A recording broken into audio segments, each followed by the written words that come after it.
Proteins and amino acid. Protein जो है इसमें से आपका बेसिक मेजर पोर्शन आता है आपका तकरीबन 20 नंबर का, और ये बहुत अच्छी तरह से आपने करना है प्रोटीन। तो इसमें से पहले जस्ट ये जो इंट्रोडक्शन वगैरह दिया हुआ है, जो जस्ट आपने रीड मारना है, ये कोई इतना खासा इंपॉर्टेंट नहीं है। ये अमीनो एसिड से यहाँ से शुरू हो रहा है आपका काम बेसिक। आपने यहाँ से मतलब यहाँ से भी आपने शुरू करना है, और ये जनरल स्ट्रक्चर देखना है, वैसे टॉपिक फॉर्म फना ये देख लेने के बाद क्लासिफिकेशन जो है ना, ये मेजर टॉपिक है। आपका यूएचएस जो सवाल बनाता है उसमें से ये आपका बहुत इंपॉर्टेंट है। क्लासिफिकेशन आपने हर तरह की क्लासिफिकेशन करनी है, जिसमें ये आप देख सकते हैं कि पहले दी हुई है amino acid with aliphatic chains. आपने ये स्ट्रक्चर बिल्कुल नहीं करने, स्ट्रक्चर करके आप अपना दिमाग ख़राब करेंगे। आपने स्ट्रक्चर बिल्कुल नहीं करने, आपने जस्ट देखना है कि उसमें मतलब जो ग्रुप है बस वो कौन सा है।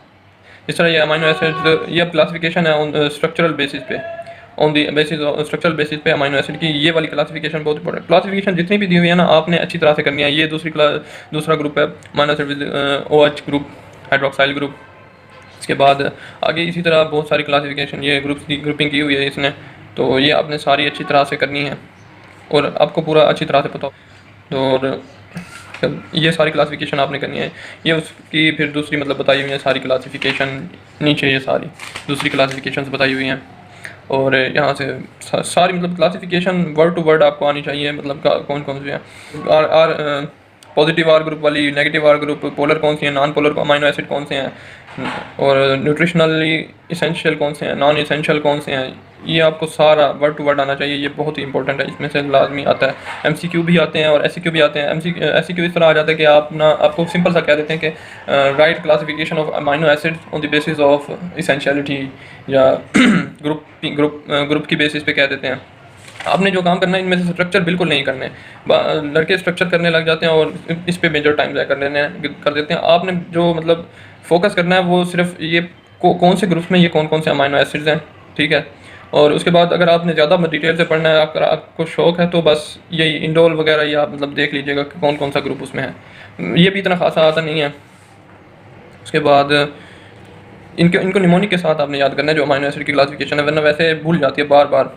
जैसे ये amino acid with glycogenic amino acid जो है, इनके लिए एक निमोनिक बनाया था मैंने, गामा, GAMA, गैमा या गामा जो समझ।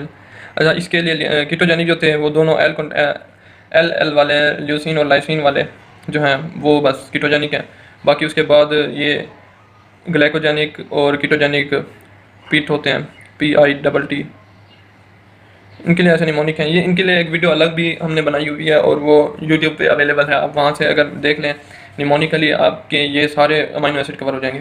उसके बाद आता है ये सेलिनोसिस्टीन, ये बहुत इंपॉर्टेंट है। सेलिनोसिस्टीन आपसे MCQ में भी पूछते हैं और SCQ में भी पूछते हैं, ये बहुत इंपॉर्टेंट है।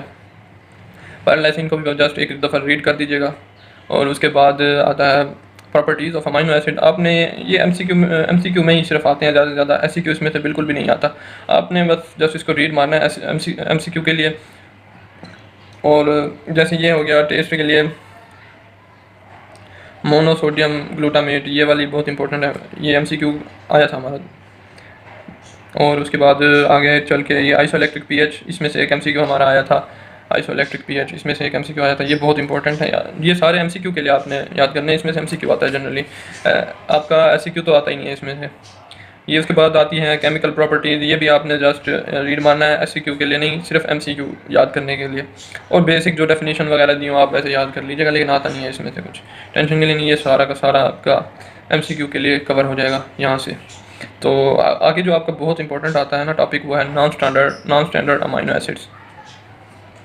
ये बहुत इंपॉर्टेंट टॉपिक है, और इसके लिए जो ये टेबल दी हुई है ना यहाँ पे अगले पेज पे, ये बहुत इंपॉर्टेंट है। ये आपने सारी टेबल याद करनी है। आपसे वाइवा में भी पूछेंगे, MCQ में भी पूछेंगे, और SCQ में भी वैसे पूछ लेते हैं कि कौन से अमीनो एसिड हैं, जैसे ये सवाल हो गया, ये इंपॉर्टेंट है आपका, ये बहुत इंपॉर्टेंट, मतलब ये सारी बहुत इंपॉर्टेंट है। Thyroid hormones derived from tyrosine, जैसे ये बहुत इंपॉर्टेंट जैसे चीज़ें, सारी टेबल आपने अच्छी तरह करनी है, वर्ड टू वर्ड आपको याद हो। ये आपसे वाइवा में भी पूछेंगे और MCQ में भी पूछते हैं। SCQ में कोई एक दो इकट्ठे मिला के पूछ सकते हैं, लेकिन ये आपने वर्ड टू वर्ड याद करनी है, बहुत इंपॉर्टेंट टेबल है। उसके बाद ये भी वही टेबल वाली बात ही है, तकरीबन जस्ट रीड मार दीजिएगा। और इसमें से उसके बाद आपने ये amino acid useful as drug, ये भी इंपॉर्टेंट है टॉपिक। इसमें से डीपेंसिलामीन आ जाता है, गाबापेंटिन आ जाता है, इस तरह की मतलब काफ़ी सारी चीज़ें आ जाती हैं। इसके बाद आता है स्ट्रक्चर ऑफ प्रोटीन। ये आपने सत्या से नहीं करना है, ये आपने करना है लिपिन से, वो मैं आपको आगे बताता हूँ। ये सारा आपने छोड़ देना है। उसके बाद आ जाना है आपने ये पेज नंबर 61 पे डीनेचुरेशन पे। डीनेचुरेशन पे आप आके देखेंगे तो यहाँ से शुरू होगा आगे जो आपने पढ़ना है, डीनेचुरेशन ऑफ प्रोटीन्स। और इसमें जो है बेसिक आपने ये सारा करेक्ट डीनेचुरेशन, इसकी टाइप्स कितनी होती हैं, मतलब टाइप्स में मतलब जैसे दूसरी एक डीनेचुरेशन होती है और दूसरी कोगुलेशन होती है, इनमें डिफरेंस याद रखना है। और उसके बाद करेक्टरिस्टिक ऑफ डीनेचुरेशन ये अच्छी तरह याद करनी है। ये सारी अच्छी तरह याद करने के बाद आपने क्लासिफिकेशन, इसमें से क्लासिफिकेशन ऑफ प्रोटीन बहुत इंपॉर्टेंट है यार, ये बहुत बार बार आती है।